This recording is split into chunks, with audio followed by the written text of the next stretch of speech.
پہلا جلسہ ختم ہوا اور دشمنیوں کی ابتدا ہوگی. در پہ آزار ہوتے ہیں لوگ، یہ ہمارے بتوں کے خلاف، ہمارے خداؤں کے خلاف، ہماری رسموں کے خلاف، ہمارے رواج کے خلاف، ہمارے سماج کے خلاف، ہمارے معاشرے کے خلاف، ہماری معاشرتی قدروں کے خلاف. یہ عجیب نہیں بات ہو گئی؟ ہاں، اس کا ناطقہ بند کرو، قطع تعلق کرو، حقہ پانی، سوشل بائیکاٹ. آئے لوگ، دو باتیں کی حضرت ابو طالب. یا ابا طالب، پہلی بات تو یہ ہے کہ آپ ہمارے ساتھ اپنے بھتیجے سے کہیے شادی کرنا چاہتے ہیں تو ہم حاضر، مال چاہیے تو ہم حاضر، اقتدار چاہیے تو ہم سردار مانتے ہیں، ہمارے خداؤں کو کچھ نہ کہو. یہ بات چونکہ میسج تھا، حضرت ابو طالب نے کہا رکو، میں اپنے بھتیجے سے بات کرتا ہوں، میں اپنے سردار سے بات کرتا ہوں. پیغمبر کی بارگاہ میں گئے، پیغمبر نے وہ تاریخی جواب دیا، جاؤ چچا ان سے جا کے کہہ دو یہ تو دنیا کی اقتدار کی بات کرتے ہیں، اگر میرے ایک ہاتھ پہ سورج لا کے رکھ دیں، ایک ہاتھ پہ چاند لا کے رکھ دیں، اگر سارا نظام شمسی، سارا نظام قمری میرے ہاتھوں میں دے دیا جائے، میں انہیں ٹھکرا سکتا ہوں، اللہ کی توحید کی تبلیغ سے باز نہیں.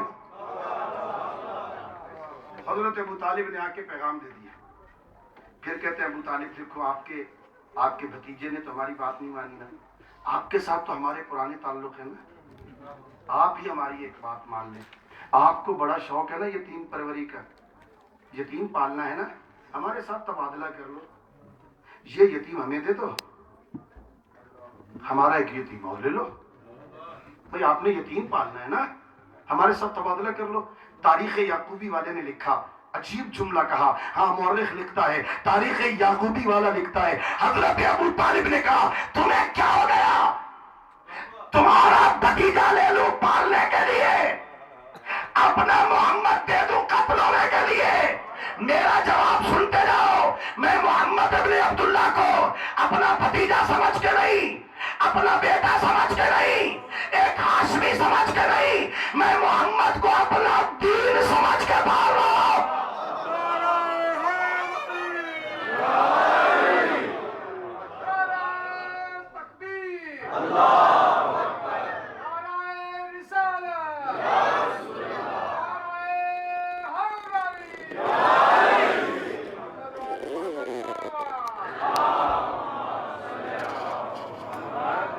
میں دین سمجھ کے پال رہا ہوں.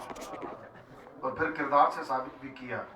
بھئی یہ عدالت کرنا بہت مشکل ہے. نہج البلاغہ میں میرے مولا فرماتے ہیں جو جج بن جاتے ہیں نا لوگ، پنچایت لگا کے بیٹھتے ہیں فیصلے کرنے کے لیے، لوگ ہمارے پاس آئیں ہم فیصلے کریں. مولا فرماتے ہیں یہ جو جج بنتے ہیں نا، 3 تو یقیناً جہنمی ہیں.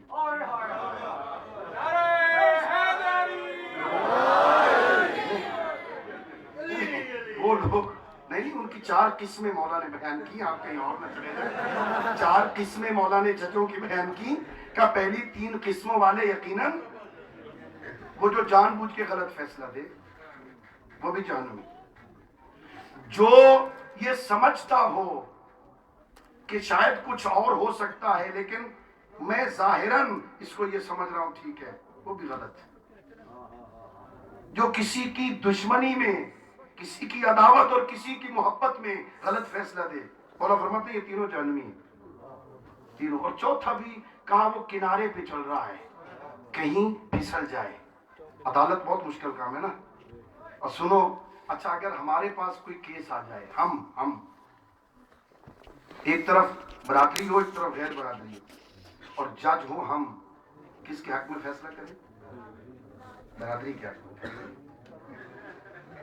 اور اگر معاملہ برادری کے اندر ہو، ایک طرف برادری ہے ایک طرف بھتیجا ہے، کس کے حق میں فیصلہ کریں؟ بھتیجے کے حق میں، کہ قریبی خونی رشتہ ہے. اور اگر معاملہ دائر ہو بھتیجے اور بیٹے کے درمیان، تو کس کے حق میں فیصلہ کریں گے؟ بیٹے کو بچانے کی کوشش کریں گے. اور اگر معاملہ ہو دین اور بیٹے کے درمیان، کس کے حق میں فیصلہ کریں گے؟ اگر دین سے محبت ہے، اگر دین کی معرفت ہے، اگر دین سے پیار ہے، دین بچا لو گے، بیٹے کو قربان کر دو گے. حضرت ابو طالب نے مکہ کے قریشیوں کو کہا میں محمد عربی کو اپنا دین سمجھ کے پال رہا ہوں، دشمنی بڑھ گئی. حضرت ابو طالب سمجھتے تھے میرا محمد ہے شریف زمانہ، یہ قزاق ہیں، یہ ڈاکو ہیں، یہ بدماش ہیں، کہیں ایسا نہ ہو رات کی تاریکی میں حملہ کر کے میرے محمد کو نقصان پہنچانا چاہیں. ابو طالب نے اپنی روش کو بدلا. رات کے اندھیرے میں علی کو اٹھاتے، محمد کے بستر پر سلاتے، محمد عربی کو اٹھاتے، علی حیدر کرار کے بستر پر سلاتے. اگر رات کی تاریکی میں حملہ ہو جائے، میرا بیٹا قربان ہو جائے، میرا دین بچ جائے.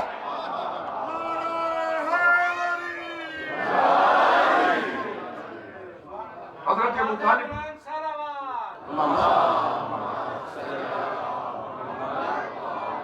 حضرت ابو طالب محافظ نگہبان رسالت. اور ایک روایت اور اس کا تجزیہ آپ کی زحمت کو ختم کروں.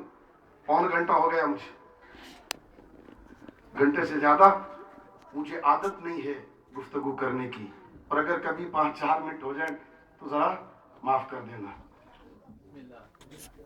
ایک روایت آپ نے سنی ہوگی، میں اس کا تجزیہ کرنا چاہتا ہوں. پیغمبر گرامی اسلام آتے ہیں، حضرت ابو طالب کی زندگی کے آخری لمحات ہیں. آ کے کہتے ہیں چچا ساری زندگی تو نہیں پڑھا، اب آخری وقت میں میرے کان میں پڑھ. سنی نا روایت آپ؟ حضرت ابو طالب نے کہا بیٹا جب ساری زندگی نہیں پڑھا تو اب کیوں پڑھیں. یہ روایت سنی آپ نے بھئی. ایک ہوتی ہے روایت، ایک ہوتی ہے درایت. اصول حدیث یہ ہے جو روایت درایت کے مطابق ہو اسے قبول کرتے ہیں، جو روایت درایت کے خلاف ہو اسے قبول نہیں کرتے. بھائی میں سمجھا دوں یہ روایت کیا ہوتی ہے، یہ درایت کیا ہوتی ہے. آپ دسمبر 2009 میں جو عشرہ محرم ہے نا، آپ کے ہاں مجالس پڑھ رہے ہیں، اور کل کوئی بندہ وزارت داخلہ میں شکایت کر دے. لاہور سے محمد افضل حیدری نامی بندہ آیا اور 404 میں دسمبر 2008 میں اس نے معاشرے کے خلاف، ہمارے نظام کے خلاف کی بات کی. یہ روایت حق یہ ہے کہ ہوم آفس والے دیکھیں یہ بندہ 2008 میں یہاں تھا یا ہم نے ویزا ہی نہیں دیا تھا. ہم نے پچھلے سال اسے ویزا ہی نہیں دیا. تصدیق تو کرنی چاہیے نا.